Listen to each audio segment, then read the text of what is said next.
이 자리에 개혁신당 천하람 의원 오셨습니다. 어서 오세요. 네, 안녕하십니까. 네, 안녕하세요. 국회 측 소추인단이시죠? 네, 그렇습니다. 지난번 3차 변론 때도 참석을 하신 걸로 아는데 오늘도 가십니까? 네, 오늘도 방송 마치고 바로 뛰어갈 예정입니다. 그러면은 지난 3차 변론 분위기 누구보다 잘하실 것 같은데요. 어떻게 지켜보셨습니까?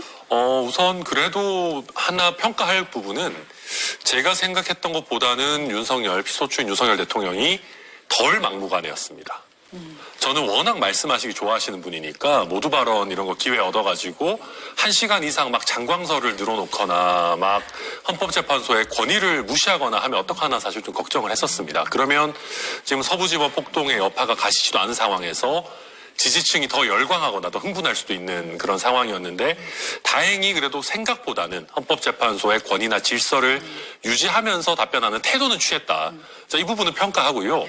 다만 본인이 책임져야 되는 부분에 대해서 제가 보기에는 거짓 진술이 너무 많았고 모르쇠로 일관했고 또 부정선거론과 관련해서도 기존의 자기 주장과 모순되는 또 음모론들을 펼치면서 너무 실망스러웠어요.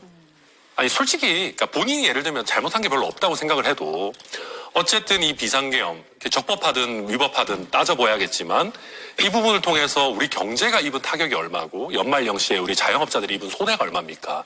그러면 대통령으로서 그런 부분들에 대해서 겸허하게 국민들께 사과하고 그리고 서부지법 폭동을 일으킨 본인들 지지자에 대해서도 자제를 촉구하는 메시지를 내놓는 것이 저는 대통령으로 선출된 자의 최소한의 도의라고 생각을 하는데 그런 부분들이 없어서 저도 참 저런 분을 우리가 대통령으로 모시고 살았구나. 모시다는 표현 이상할지 몰랐지만 두고 살았구나. 참 참담한 심정이었습니다.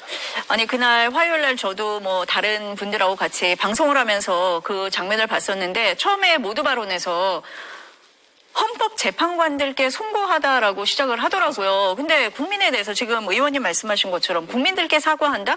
이런 얘기는 전혀 없었거든요. 지금 헌법재판관에게 송구하기보다 100만 배, 1000만 배 더 국민들께 송구해야 되고요. 제가 지난번에 LA 산불 났을 때 미국 국민들 위로한다라는 거 보고도 기가 찼었어요. 지금 본인이 미국 국민 위로하고 있을 땐가 한국 국민을 위로해야죠. 그래서 저도 아직까지도 국민이 안중에도 없구나 그런 생각이 들었습니다. 그날 윤 대통령이 직접 4차례 답변을 한 걸로 알고 있습니다. 의원님은 그 중에서 어떤 답변에 가장 주목하셨습니까? 그 최상목 쪽지죠. 비상입법기구 부분 자기가 준 적 없다라고 한 부분. 오늘 김용현과의 증인신문이 있을 텐데 이런 식으로 자꾸 모든 것을 김용현에게 떠넘기려고 하는 태도가 얼마나 지속 가능할까? 저는 이거 김용현한테 나중에 되치기 당할 거라고 생각합니다. 지금 헌법재판뿐만 아니라 형사재판이 구만리 같이 남아 있습니다. 이때 벌써부터 부하들에게 책임을 떠넘기는 비겁한 모습을 보여준다? 저는 이거 앞으로 계속해서 김용현뿐만 아니라 수많은 지금 군인들부터 시작해서 강요들이 대통령의 윤석열의 태도를 보고 있을 거거든요. 근데 이렇게 책임 떠넘기게 한다? 그럼 앞으로 이거 어마어마한 부메랑이 돼서 전 돌아올 거다. 그 점 되게 인상 깊게 봤습니다. 아니 지금 비상입법기구 말씀을 하셔서요. 헌재에서도 주목을 하고 지난번 구속영장 발부될 때도 되게 주목이 됐잖아요. 정치인이시기도 하고 법률가시기도 하니까 이 비상입법기구 이게 왜 이렇게 중요한 겁니까? 비상입법기구를 한다라는 거는 영구 독재, 최소한 장기적인 독재를 하겠다라는 의미입니다. 국회를 새로 만들겠다라는 것이거든요. 그럼 새로 국회를 만들어서 공정하게 구상할까요? 아니겠죠. 보통 그러면 과거에 전두환 때나 이런 전례들을 보더라도 꼭두각시 그 국회를 만들게 됩니다. 그러면 견제받지 않는 권력으로서 그게 독재 아니겠습니까? 그게 독재 시도라는 것이 결국은 헌정유린인 것이고 헌정질서 파괴인 것이고 내란죄를 저질렀던 그 목적 부분, 동기 부분을 확실하게 하는 결정적인 증거인 것이거든요. 그래서 헌재에서도 지금 핵심적으로 두 가지를 보고 있는 겁니다. 포고령에서 왜 국회 정치활동을 금지했느냐. 그리고 이것이 금지한 것에서 더 나아가서 이 꼭두각시 의회라는 것을 만들려고 해서 독재를 장기화하려고 했던 것 아니냐를 지금 주된 쟁점으로 보고 있는 것이고요.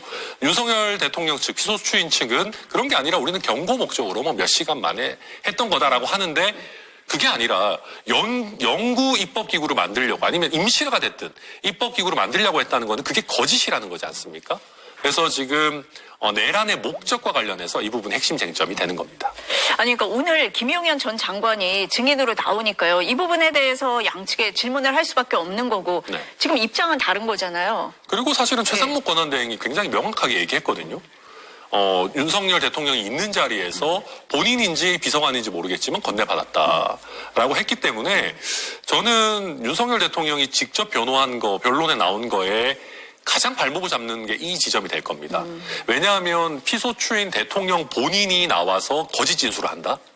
거짓 진술이 확인이 된다. 다수 관계자들에 의해서. 그럼 탄핵을 안 시킬 수가 없어요. 헌법재판소 입장에서. 지금 본인 발등을 본인 입으로 본인의 입이 지금 도끼가 돼서 본인 발등을 찍고 있다. 저는 그렇게 보여집니다. 아니, 그러니까 윤석열 대통령을 제외하고 나머지 증언이나 진술을 다 종합을 해보면 윤 대통령만 지금 다른 얘기를 하고 있는 맞아요. 거거든요. 그러니까 이 쪽지를 뭐 김용현 장관이 작성을 했다라고 윤 대통령이 얘기를 했는데 어제 국회에 나온 그 김용현 전 장관의 보좌관은 그 시간에 김용현 전 장관 합참에 있었다라고 합참에 있었다라고 얘기했잖아요. 나오는 거죠. 예. 그러니까 이게 맞지 않아요. 그리고 아무리 그때 당시가 계엄이고 뭐하고 해도 경제부총리에게 국방장관이 지시를 직접적으로 전달한다? 이게 사리에 맞지도 않고, 그리고 지금 보좌관 얘기 잘해주셨지만 그때 당시 동선을 보더라도 맞지 않아요. 그러면 대통령은 지금 계속해서 모르쇠 얘기하거나 기억이 안 난다고 하나 거짓 진술을 지금 하고 있는 것이거든요. 계속해서 본인에게 불리하게 작용할 겁니다. 그 비슷한 쪽지가 있을 수 있다. 뭐 쪽지도 아닙니다. A4 용지니까. 이런 게 있을 수 있다고 또 추론을 해볼 수 있는 게 외교부 장관은 그렇죠. 직접 받았다라고 얘기를 했잖아요. 국회에서. 그럼 이런 정황들이 다 영향을 줍니까? 당연히 어떻습니까? 영향을 줍니다. 네. 이 신빙성 판단에 당연히 영향을 주게 되고요. 이게 조금 어려운 말이지만 자기 부죄의 진술이라는 게 있습니다. 무슨 말이냐면 나한테 죄가 된다는 걸 알고도 진술하는 부분들이 있어요. 예컨대 군인들이 나는 정치인 체포 지시 받았다. 그리고 나는 국회에 가서 이거를 봉쇄하라는 지시를 받았다라고 얘기하는 거는 본인에게도 불리한 것이거든요. 본인에게 불리함을 감수하고 진술하는 부분은 굉장히 신빙성을 높게 칩니다.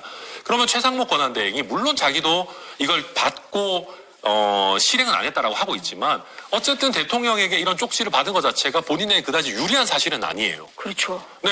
근데 자기가 정치적으로든 법적으로든 불리함을 감수하고 대통령 측으로부터 받았다라고 하는 거면 이쪽의 신빙성이 훨씬 높죠. 자기 책임을 벗어나려고 하는 사람보다는. 그렇게 해석이 됩니다, 보통. 그럼 포고령 1호도 마찬가지겠네요. 지금 윤 대통령 측에서는 뭐 김용현 장관이 옛날 뭐 문건을 잘못 베껴가지고 이렇게 됐다라고 얘기를 하는데 네. 김용현 전 장관 측 변호인단에서는 김 장관이 작성을 한 건 맞지만 대통령이 다 검토를 했고 수정 지시를 했고 법정까지 찾아봤다 이렇게 얘기를 했단 말이에요. 그 부분도 오늘 쟁점이 네. 되겠네요. 오늘 증인신문에서 그 부분이 당연히 물어보고 답변이 나올 것이고요. 이미 윤석열 대통령 피소추인 측에서는 불리한 진술을 해놨어요. 본인이 수정했다 그랬지 않습니까? 이게 포고령이 만약에 100페이지라면 내가 뭐 전체는 못 봤다라고 그럴 수 있겠지만 한 장짜리입니다. 게다가 1호예요. 1호에 국회 정치활동 금지한다 써있고 뭐 밑에 통금 있는데 이거 통금은 뺍시다라고 하면 최소한 자연스럽게 내용을 훑어는 보고 수정을 했다라는 게 훨씬 더 상식적이지 않겠습니까? 그래서 지금 피소추인 대통령 측에서 이거를 수정했다라고 하는 순간 보고 본인이 오케이 했다라는 주장에 훨씬 더 무게가 실리는 겁니다. 지난번 이제 3차 변론기일 때 또 하나 질문이 나왔던 게 국회의원들을 끌어내라고 지시했냐라고 할 때 직접 들으셨죠? 네. 없습니다라고 대답을 했습니다. 그럼요. 그 부분도 오늘 중점적으로 다시 질의가 될까요? 네, 네. 그러면 들었다는 사람이 있으면, 한 사람이 없으면, 그게 딥페이크입니까? AI로 음성을 조작한 겁니까? 그런 게 아닐 겁니다. 그리고 지금 그런 명령을 받았다라는 분들의 진술이 굉장히 구체적으로 나오고 있고요. 심지어는 지금 어제 국정원 전 차관이죠. 네. 차장이죠. 나와가지고, 체포조에서 구체적인 내용들 나오고 그 메모했던 메모지까지 지금 공개가 되고 있는 상황입니다. 그래서 본인의 죄를 빠져나가고 싶어하는 피소추인의 말보다는 그런 물적 증거라든지 다수 관계자들의 일치하는 증언이 훨씬 더 법률적으로는 무게감을 가질 겁니다. 그래서 제가 거짓말로 자기 발등을 찍고 있다고 하는 겁니다. 그러니까 지난번에 이거에 대한 질문을 할 때 관련된 CCTV도 다 보여줬던 걸로 아는데요. 맞습니다. 네. 그러면 한번 보십시오. 우리나라 군인들이 국회 가가지고 창문 부수고 본청에 난입하고 싶겠습니까? 안 하고 싶죠. 아니, 어느 군인이 그걸 하고 싶겠습니까? 그렇다면 아주 고위층에서 아주 강력한 명령이 내려왔기 때문에 우리 군인들이 그걸 하는 겁니다. 그런데 계엄을 선포해놓은 당사자가 내가 그런 명령을 한 적이 없다? 그 말이 안 되는 소리죠. 결국 김용현에게 떠넘기기가 계속 반복될 건데 그렇게 모든 걸 다 빠져나갈 수는 없을 겁니다.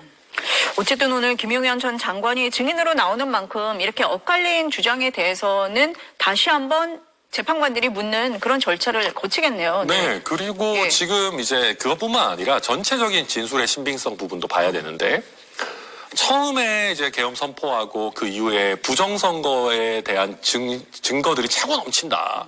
지금 막 부정선거가 거의 뭐 어마어마하게 창궐하고 있는데 이게 통상적인 어떤 수단을 통해 가지고 바로잡을 수 없다. 막 그래 왔지 네, 않습니까? 그렇죠. 근데 어제 나와가지고는 또 왠지 상식적인 척 하시면서 합리적인 척 하면서 의혹이 있으니 체크해봐야 되는 수준이다. 그런 취지로 이야기하였어요. 지난 화요일이죠. 네. 그러면 이거는 지금 이미 앞뒤가 계속 안 맞는 얘기들을 쌓아나가고 있는 거예요.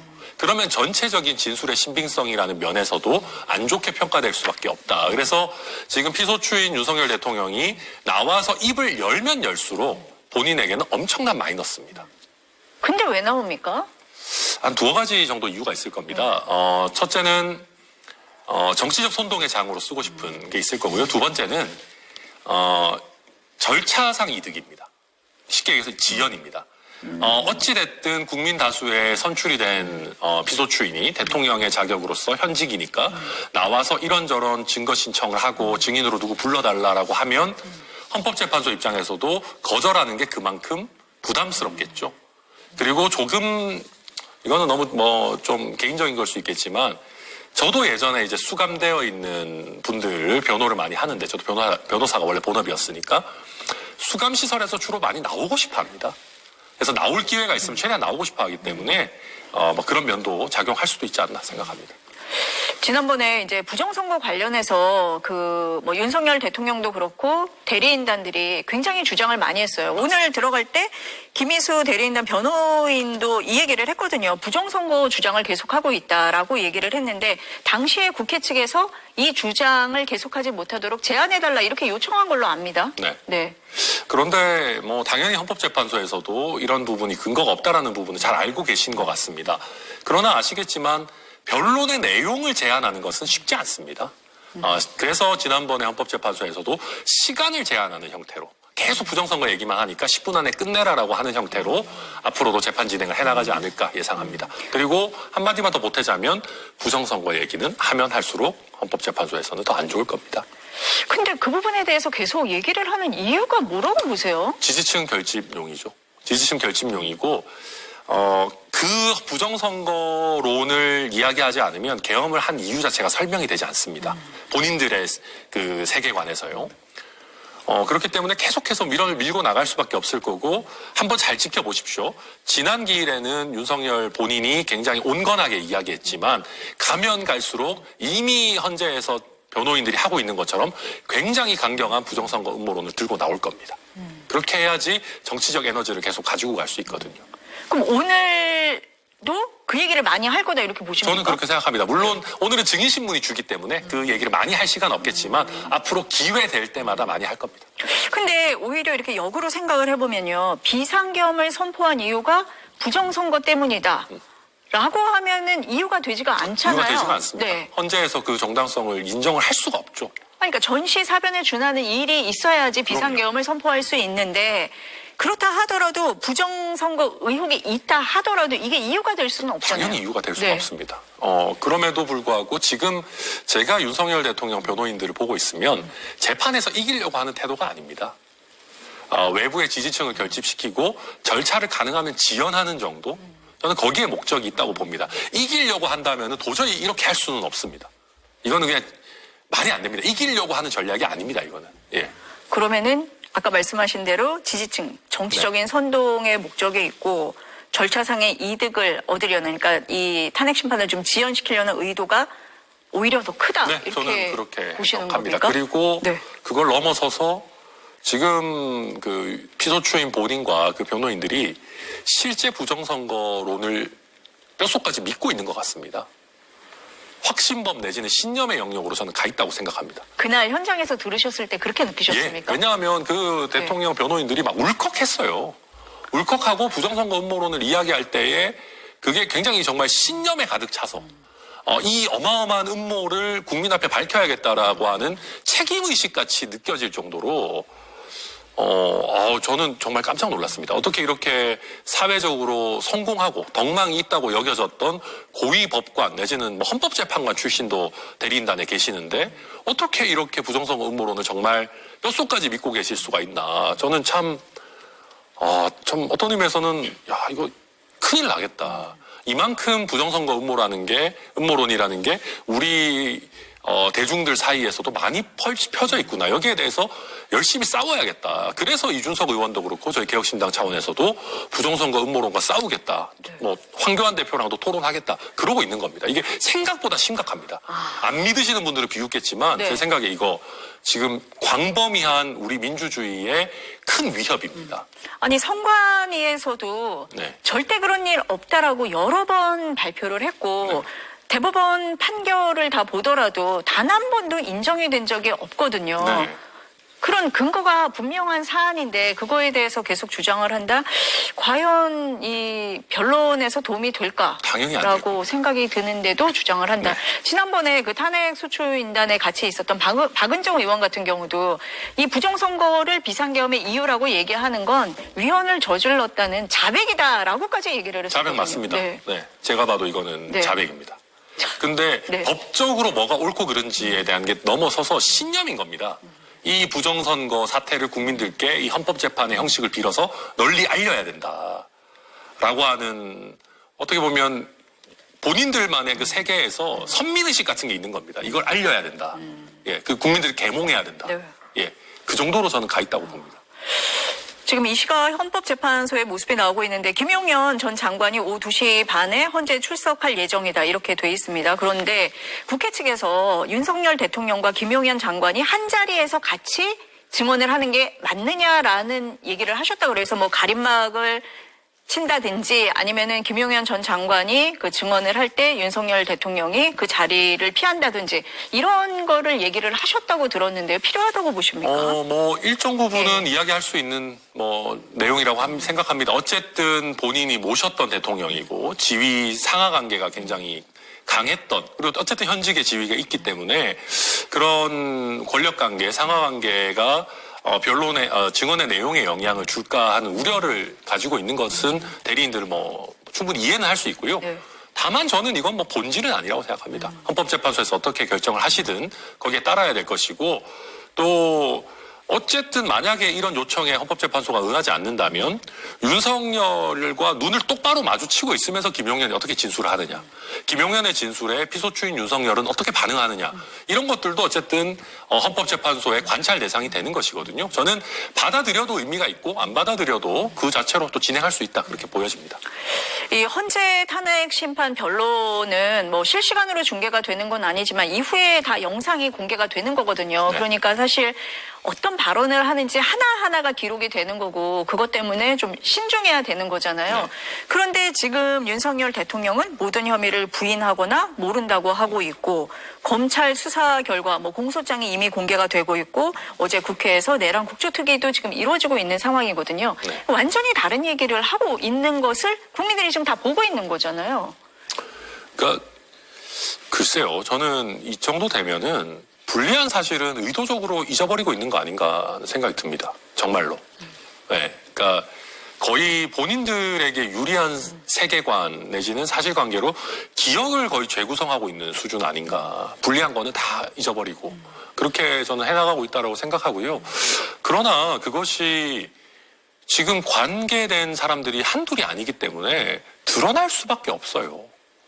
드러날 겁니다, 당연히. 이미 많이 드러났고, 당연히 많이 드러났고, 헌법재판소 입장에서도 어쩌면 이런 식으로 모르쇠로 일관하고 거짓 진술을 하고 있는 것이 대통령직을 도저히 다시 수행할 수 없을 만한 중요한 사유로 평가될 것이다. 저는 그래서 윤석열 대통령이 직접 출석하셔가지고 많은 이야기 해주시면 조금 불쾌할 수는 있지만 탄핵 재판에는 인용 결정을 받아내는 데 있어서는 굉장히 유리하다. 저는 그래서 우리 국회 측 대리인들도 대통령 말씀하실 때 굳이 끊을 필요 없다. 저는 최대한 많이 말씀하실 수 있도록 놔두고요. 다만 부정선거 음모론 같은 경우에 우리 민주주의에 미친 악영향이 너무 크니까 그 부분만 헌법재판소에서 적절하게 자제시켜 주시면 저는 좋은 진행이 아닐까 생각합니다.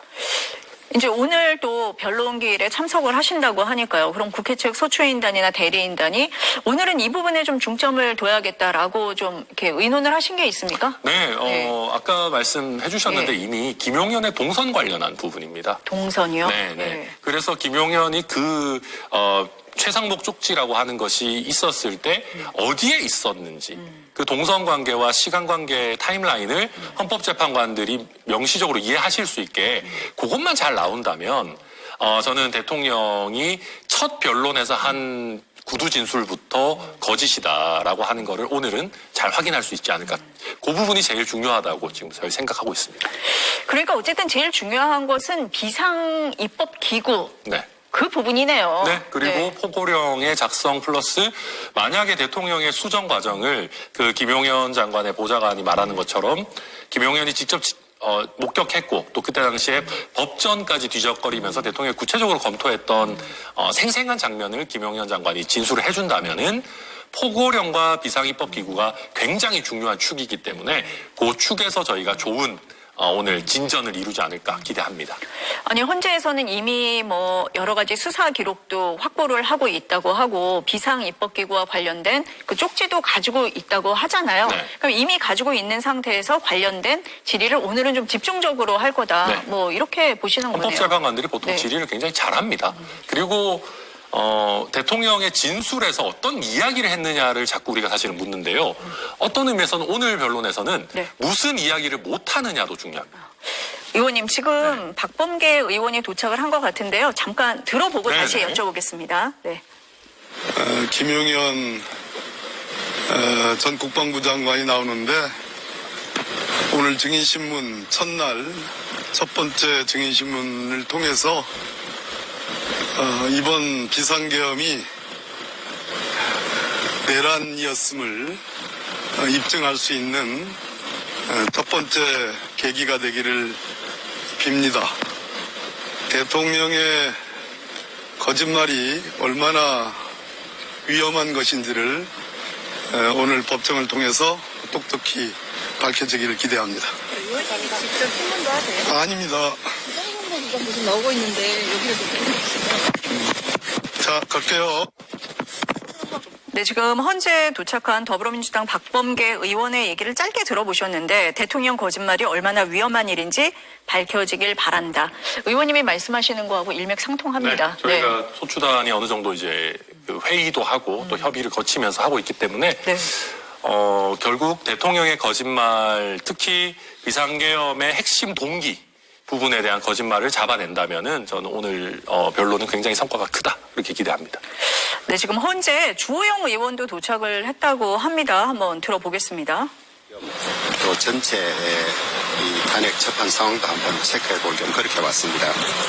지난번 변론에서 대통령이 계속 솔직하지 못한 모습 나는 보였고 그런 내용까지는 잘 모르겠어요. 내가 일일이 모니터하고 있지 않으니까. 어느 예. 분이랑 소통을 하시고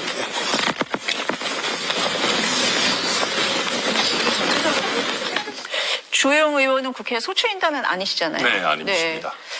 응원차 오신 걸까요? 왜 오셨는지 잘 모르겠네요. 네. 기자들의 질문에 거의 대답을 안 한 것 같긴 한데요. 네. 아마 좋게 보자면 현장에서 증인신문의 분위기나 내용이나 이런 부분들을 좀 확인하려고 하는 것 같고 또 어쨌든 윤석열 비서추인 본인이 출석을 하시기 때문에 뭐 상태라든가 뭐 혹시 가능하면 대화를 나눌 수 있는 기회 같은 것도 좀 보지 않을까 그렇게 예상이 됩니다. 아니 지난번 3차 변론 때도 윤석열 대통령이 예상 시간보다 굉장히 일찍 도착을 했었는데 오늘은 더 일찍 도착을 했더라고요. 아무래도 뭐 변호인단과 어떻게 변론을 할 건가에 대한 회의를 하는 시간을 가졌다 이렇게 봐야 됩니까? 네, 저는 그랬을 네. 거라고 예상하고요. 저는 헌법재판소가 그런 기회나 시간을 충분히 부여하는 것은 굉장히 잘하고 있다라고 생각합니다. 지금 본인이 출석을 하겠다는 의지가 강하기 때문에 방어권 보장은 충실하게 되고 있는 상황입니다. 그러면 본인이 요청하는 게 너무 과도하지 않다면은 저는 충분히 부여하면서 향후 윤석열 대통령이 헌재 결정 결과에 불복할 소지를 최대한 줄이는 게 필요하다. 그런 점에서 지금 헌재 진행은 뭐 굉장히 깔끔하게 하고 있다 생각합니다. 김성훈 기자 어떻습니까? 지금 뭐 헌재에서 뭐 새로 들어온 얘기라든지 진행 상황 관련해서 뭐 전해지는 게 있습니까? 예, 지금 1시 56분이거든요. 4분 뒤에 이제 바로 이제 심판 시작하고요. 그리고 보니까 변호인단도 다 와서 앉아 있고, 그리고 김용현 전 장관 변호사도 와서 앉아 있다고 하고요. 김용현 전 장관은 이제 1시쯤에 동부구치소에서 출발을 한 걸로 지금 보이고요. 어차피 2시 반부터 이제 증인신문이 시작이기 때문에 그때까지만 와서 앉으면 될 것 같은데, 보니까 이제 2017년도 1월 달에 이제 박근혜 전 대통령 탄핵 심판 때 이제 안종범 전 수석의 증인 출석할 때를 좀 찾아보니까 수의를 입고 이제 지상 주차장에서 그 호송차에서 방호원들과 함께 내려서 걸어서 들어갔거든요. 그래서 좀 그런 모습이 잠시 뒤에 좀 포착이 될 수도 있지 않을까 싶습니다. 네. 아, 복장에 있어서는 그럼 윤석열 대통령 같은 경우는 지금 뭐 미결 수용자이고 예. 지금 김용현 전 장관 같은 경우는 조금 신분이 다르기 때문에 네네. 복장이 다를 수도 있다 이렇게 얘기를 하시는 건가요? 김용현 장관도 네. 미결인 거는 동일하고요. 물론 네. 기소가 된 상태이지만 아마 지금 윤석열 대통령만큼 복장을 완벽하게 갖추기는 어려울 겁니다. 윤석열 대통령은 경호처에 아마 어느 정도 지원을 받고 있는 걸로 보여지고요. 그러나 김용현 전 장관도 아직 기결 상황도 아니고 형사 범죄가 확정된 것은 아니기 때문에 본인이 원하면 정장 차림으로 오는 것도 가능할 겁니다. 네. 그러니까 복장은 좀 다를 수가 있다. 그 국회 소추인단이 그 헌재로 들어가기 전에 심판정으로 들어가기 전에 한 얘기를 보면은 김용현 전 장관이 오늘 이제 출석을 한다. 증언에 주목해달라. 이런 얘기를 했었고요. 그리고 이미 전 국민이 TV를 통해서 다 생중계되는 화면을 보지 않았냐. 오늘 뭐 증언을 통해서 새로 확인할 사안은 많지 않을 거다라는 얘기 하나. 그리고 부정선거 주장을 계속할 텐데 이 부분에 대해서는 근거 없는 주장이다라는 얘기를 했습니다. 아까 의원님이 말씀을 하신 것처럼 탄핵 소추인단 사이에 뭐 어느 정도 의견을 모았고 오늘 방향을 정하셨을 것 같은데 지금 이런 흐름이다 이렇게 보면 될까요? 네, 그렇습니다. 네. 대리인들 입장에서 그렇고요. 다만 저희가 봤을 때는 명확합니다. 누가 거짓을 말하고 있고 누가 오히려 책임을 지는 진술을 하고 있는지. 근데 이제 그것이 헌법재판을 통해서 재판관님들에게도 명확하게 전달이 돼서 김용현과 대통령의 어떤 책임 분담이 책임 범위가 명확하게 가려지기를 기대하고 그럴 거라 예상합니다. 지금 김 기자의 얘기를 들어보니까 김용현 전 장관은 2시 반에 심판정으로 들어오지만 변호인단은 이미 착석을 하고 있는 그런 상태네요. 뭐 윤 대통령이라든지 윤 대통령 측에서 얘기하는 것을 다 듣고 있는 거죠? 네. 예. 그런데 잠시 저 취재진이 저기 대심판정에 들어가 있는데 1시 58분쯤에 이제 윤석열 대통령이 입장을 했다고 하고요. 방호원들과 함께. 그리고 지난번과 마찬가지로 이제 정장에 빨간 넥타이를 착용을 하고 직접 걸어 들어왔다고 하고요. 그리고 지난번에도 이제 그렇게 보였는데 머리도 약간 이제 이렇게 반듯하게 하고 나왔다고 합니다. 예. 그리고 지금 잠시 뭐 대리인단이랑 잠깐 이제 시간을 이용해서 뭐 이것저것 얘기를 하고 있다고 합니다. 네. 지난번에 이제 복장을 보신 분들이 준비를 어느 정도 좀 하고 나온 이렇게 반듯하다고 네네. 표현을 했는데 그렇게 준비를 좀 하고 나오시는 것 같습니다. 네, 그게 제가 이걸 보더라도 정치적인 어떤 메시지 전달의 장으로 쓰시는 것 같아요. 그래서 빨간 넥타이나 이런 대통령 뭐랄까 직무를 수행하던 당시와 네. 유사한 복장을 하는 것도 네. 지지층에게 나는 건재하다. 정치적으로 그리고 상징 색깔인 빨간색을 고집하는 것도 결집해달라. 그리고 우리가 앞으로 더불어민주당 이재명 대표와 맞서서 싸울 수 있다. 이런 식의 신호를 계속 전달하려고 하는 거 아닌가 보여집니다. 수사 얘기 조금 여쭤볼게요. 공수처가 오늘 오전에 브리핑을 통해서 이 사건을 검찰에 넘기겠다고 얘기를 했는데 당초 넘기겠다고 저희가 추측했던 것보다 조금 빨랐습니다. 네, 어떻게 보세요? 의원님? 공수처는 조금 쉽게 좀 포기하는 거 아닌가 하는 생각도 듭니다. 조금 더 대통령을 설득해서 지수를 이끌어내려고 하는 노력들을 했었어야 하는 거 아닌가. 물론 뭐 강경했겠죠. 완강했으니까 그렇겠습니다만은 또 사실은 공수처 입장에서는 특별한 진술을 확보하지 못하고 검찰로 공을 넘기는 형태가 됐는데요. 지난번에 윤석열 대통령 체포작전 때도 어쨌든 경찰에다가 공을 넘기려다가 그게 또 안 되고 주로 경찰이 많은 부분을 책임지는 형태로 진행이 됐었는데 공수처가 이런 식으로 너무 본인들이 지는 어떤 직의 무거움을 잘 인식하고 있지 못한 것 아닌가. 그러면 좀 아쉬움이 남고요. 다만 현실적으로 기소는 검찰이 해야 되기 때문에 그렇죠. 뭐 어쩔 수 없는 선택인 면도 있다. 그렇게 평가가 됩니다. 아니 일각에서는 공수처 수사가 제대로 진행되지 않을 바에는 검찰에 시간을 더 주는 게 낫지 않느냐. 기소를 하려면 또 준비가 필요한데 그게 더 나은 거 아니냐라는 얘기도 했었습니다. 네, 저는 어떻습니까? 내부적으로 예. 공수처와 검찰 사이에서 그런 협의가 있었을 거라고 생각하고 그런 판단이라면 저는 이름 합리적이라고 생각합니다. 네. 근데 과연 그러면은 윤석열 대통령이 검찰 수사에는 응할까? 뭐 이런 의문도 들기는 하는데요. 안 응하겠죠. 안 응할 걸로 보세요? 오히려 네. 본인들 후배들 네. 앞에서 수사받는 네. 거를 더 모욕적으로 생각할 가능성이 높고요. 계속해서 내란죄를 명문 규정으로 수사 권한을 갖고 있는 건 경찰밖에 없는 거 아니냐라는 논리를 계속 할 겁니다. 관련 사건으로 수사하는 거에는 응할 수 없다라는 태도를 계속 유지하지 않을까 저는 그렇게 전망합니다.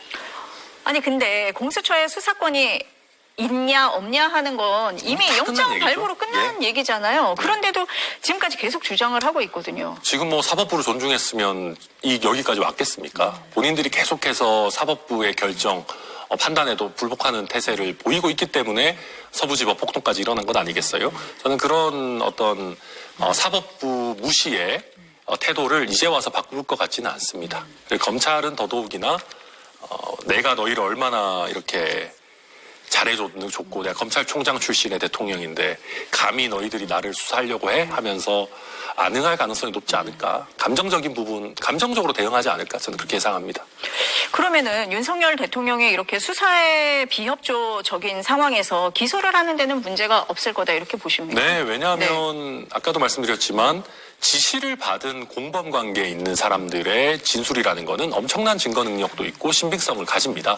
그래서 그런 부분들 또 물적 증거들도 많이 확보가 되어 있기 때문에 저는 기소하는 데에는 또 유죄 판결을 받아내는 데에는 거의 무리가 없을 거다. 다만 마지막까지 기회를 주는 거죠. 대통령이 그래도 본인의 잘못을 인정하고 수사기관에서부터 협조하고 이런 모습을 보이는 게 본인에게 주어진 마지막 기회입니다.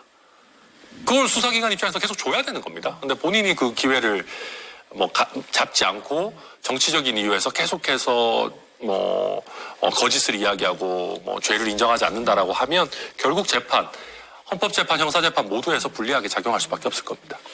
김 기자 어떻습니까? 지금 시작이 됐습니까? 예, 지금 2시 정시에 이제 시작이 됐다고 하고요.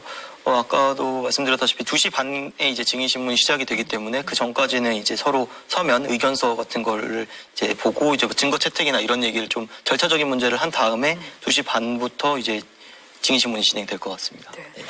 그 국회 소추인단이 들어갈 때 또 하나 했던 얘기가 지금 의원님 말씀하신 것처럼 사법부를 인정하지 않는 이런 태도가 서부지법 사태로까지 번졌다. 이런 얘기를 했습니다. 어떻게 보세요? 네, 저는 이게 탄핵 불복의 빌드업일까봐 두렵습니다. 탄핵 불복, 정말 이 절차를 저는 이미 개시했다라고 생각하고요. 그렇게 되면 정말로 우리 국민들의 심리적 내정 상태가 더욱더 심각해질 겁니다. 대통령으로서 그러면 안 되는 거지 않습니까? 그리고 이런 부분이 정치 도의적으로 해서는 안 되는 일일 뿐만 아니라 탄핵 심판에 있어서도 굉장한 악영향을 미칠 겁니다. 예전에 박근혜 전 대통령 탄핵 심판 때도 어떤 그 수사에 적극적으로 임하지 않고 헌법 수호 의지가 없다라는 부분들을 봤었는데 지금 윤석열 대통령은 헌법 수호의 의지가 없는 수준이 아니고 헌법 파괴 의지가 있어요. 저는 그렇게 여겨집니다. 그렇다라고 한다면 헌법재판소에서도 신속하게 파면하는 결정을 할 수밖에 없는 지금 상황으로 스스로 몰아넣고 있다 그렇게 보여집니다. 아니 그날 사실 서부지법 그 폭동을 일으켰던 사람들이 헌재로 가자 이렇게 얘기를 했었어요. 그럼요. 네. 그리고 심지어 대통령실의 선임 행정관인가요? 행정관이라고 하는 사람이 헌재로 모여달라. 우리 대통령 나가신다. 이런 메시지를 하고 있는 것이 결국은 헌법재판소를 다중의 위력으로 압박하겠다라고 하는 것이거든요. 게다가 이것이 서부지법의 문을 깨고 들어가서 판사실에 난입한 폭동 이후에 이런 것들은 가벼이 볼 일이 아닙니다. 그래서 계속해서 사법기관을 적으로 삼고 폭동을 유발하는 언행들을 지금 하고 있다 이렇게 보여집니다. 지금 의원님 말씀하실 때 옆에 나가고 있는 화면은요. 조금 전 헌법재판소 심판정의 모습입니다. 아까 김상훈 기자가 얘기를 했던 것처럼 3차 변론기일에 나왔을 때하고 거의 비슷한 모습인 것 같습니다. 네, 복장이 거의 비슷한 것 같고요. 빨간색 넥타이도 그렇고 흰 셔츠도 똑같습니다. 지금 아마 이제 재판이 시작되기 직전에 저희 취재진들이 잠시 들어가서 이제 촬영을 할 수 있거든요. 지금 그 시간대 모습인데요. 그리고 오늘도 이제 김성훈 경호처 차장이 근접해서 경호하는 모습이 또 포착이 됐습니다. 이 부분은 어떻게 보세요? 그 김성훈 경호처장이 계속해서 경호를 하고 있는 상황은 어떻습니까? 저는 사실 좀 의아스럽습니다. 게다가 검찰에서 영장을 청구조차 하지 않고 경찰의 신청을 자체적으로 폐기해버리는 것 아니겠습니까? 좀 굉장히 의아하고 이런 것들이 특히 윤석열 대통령 지지층이 계속해서 본인들의 정당성을 주장하는데 하나의 빌미를 주고 있는 것 아닌가. 그리고 지금 김성훈 차장은 지난번에 체포에 대항할 때나 그 이후에 지나치 심기 경호, 황제 의전 같은 부분에 있어서 논란이 많은 인물인데 계속해서 저렇게 현직에서 있도록 하는 것, 이건 도저히 바람직해 보이지는 않습니다. 의원님이 이제 신속하게 재판을 할 필요가 있다 이런 말씀을 하셨는데요. 지금 화면 조금 볼까요? 김상훈 기자가 얘기를 한 것처럼 이제 2시에 윤석열 대통령이 심판정에 입장한 그런 모습인 거죠, 지금? 네, 입장을 하고 지금 2시가 돼서 이제 재판관들이 한 분씩 이제 들어오면은 인사를 하고 이제 시작을 하면 이제 취재진들이 빠지게 되거든요. 지금 그 상황인 것 같습니다. 조금 전에 이제 헌법재판소 상황이고 정시 2시에 이제 바로 이제 변론이 시작이 됐습니다. 그러니까 변론이 시작되기 전에 윤석열 대통령이 심판정에 입장을 했고 대리인단이 함께 자리에 착석을 해 있는 그런 화면을 지금 보고 계십니다. 그 헌법재판소에서는 탄핵 심판을 실시간으로 중계하지는 않지만 이런 상황을 다 영상으로 녹화를 해서 이후에 공개를 하고 있습니다. 이 안에 일반 방청객도 들어가 있는 거고 기자들 네. 같은 경우는 이 상황을 지금 보고 있는 거죠? 예, 지금 또 추첨해서 일부 기자들이 들어가 있고 또 이제 외부 브리핑룸에서 또 실시간으로 보면서 그 내용 자체는 이제 실시간으로 좀 전달이 될 것 같습니다. 아니 그러니까 지금 이 심판정에 일반 방청객도 들어가 있고 이후에 영상도 다 보여지는 상황이라면 어떤 얘기를 하느냐가 굉장히 중요한 그런 상황 아니겠습니까? 네, 그렇습니다. 네. 심지어 본인은 수사를 받을 때는 수사를 거부하고 묵비권을 행사하고 있는 상황인데 정작 헌재에 나와가지고는 본인의 입장을 상대적으로 명료하게 이야기하고 있거든요. 그러니까 이 전략이 저는 솔직히 잘 이해는 되지는 않습니다. 그러니까 이 말문을 닫을 거면 완전히 닫아야 됩니다. 그런데 헌재 기록이 남는 재판정에서는 나와서 부인하고 일정 부분 자기 사실관계를 설명했는데 나중에 이게 다 부하 직원들, 강요들의 진술에 의해서 거짓임이 다 들통이 날 것인데 이게 고스란히 다 형사재판의 증거로 쓰여지거든요. 그러니까 저는 솔직히 이게 재판이라는 관점에서 보면 이해가 가는 전술이 아닙니다. 그래서 이게 재판을 하는 게 아니고 지금 윤석열 대통령의 마음가짐은 정치적 메시지를 전달하는 정치적 선동의 장으로 쓰고 있는 겁니다. 그래야만 이해가 됩니다.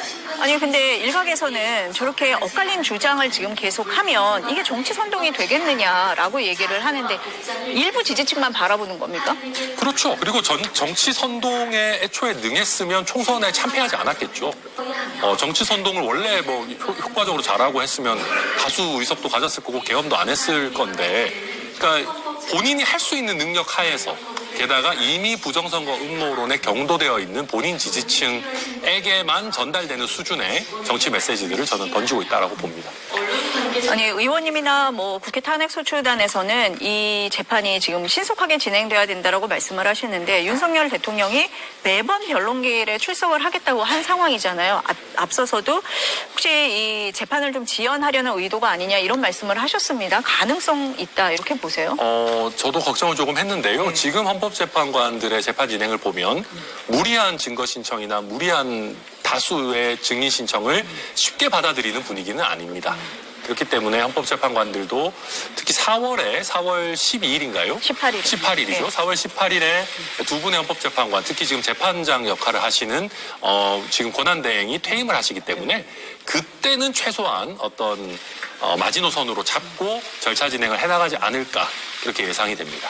지금 지난번에 보니까 무더기 증인 신청했잖아요. 다 받아들이지는 않는 분위기인 거죠? 그렇죠. 특히나 지금 저희도 증인 신청 명단이나 이런 거 100% 다 본 것은 아니지만 상당수는 부정선거와 관련된 인물들을 신청하고 있는 것으로 보이거든요. 그런데 헌법재판소에서도 이런 주장은 근거가 없고 재판의 본질과는 무관하다라는 걸 이해하고 계시기 때문에 적절히 쳐내면서 진행할 겁니다. 네. 의원님이 이제 또 혼자에 가셔야 되잖아요. 네, 소추인단으로서 활동을 하셔야 되니까 이쯤에서 보내드려야 될 것 같습니다. 네, 오늘 말씀은 여기까지 듣겠습니다. 감사합니다. 네, 감사합니다.